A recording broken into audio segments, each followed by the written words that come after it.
ગુજરાત માધ્યમિક અને ઉચ્ચતર માધ્યમિક શિક્ષણ બોર્ડ એટલે કે જીએસઈબી પરની આ એક સંક્ષિપ્ત માહિતી છે. ચાલો એની બેઝિક ડિટેલ્સ જોઈએ.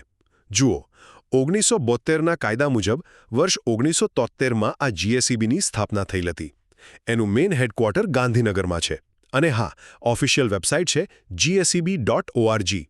તમને જણાવી દઉં કે 20 સપ્ટેમ્બર 2024થી શ્રી M.A. પંડ્યા સાહેબ બોર્ડના ચેરમેન તરીકે આખી જવાબદારી સંભાળી રહ્યા છે. બીજું, જરા બોર્ડના બંધારણ પર નજર કરીએ તો આખી સંસ્થા મુખ્યત્વે 3 પ્રકારના સભ્યોથી ચાલે છે. પહેલા છે 10 હોદ્દાની રૂએ સભ્યો, એટલે કે ઉચ્ચ શિક્ષણ કમિશનર જેવા મોટા અધિકારીઓ જે પદના કારણે જ મેમ્બર હોય છે. પછી આવે 32 ચૂંટાયેલા સભ્યો, જેમાં યુનિવર્સિટીના પ્રતિનિધિઓ, શિક્ષકો, આચાર્યો અને 5 ધારાસભ્યોનો પણ સમાવેશ થાય છે. અને ત્રીજા છે 3 નિયુક્ત સભ્યો, જેઓ વિજ્ઞાન, ઉદ્યોગ કે વાણિજ્ય ક્ષેત્રના ખાસ એક્સપર્ટ્સ હોય છે. અંતે વાત કરીએ એના મુખ્ય કામોની. હવે શું બોર્ડ માત્ર પરીક્ષાઓ જ લે છે? બિલકુલ નહીં. તે શૈક્ષણિક નીતિઓ ઘડે છે, નવી શાળાઓને માન્યતા આપે કે રદ કરે છે અને પાઠ્યપુસ્તકો પણ તૈયાર કરાવે છે.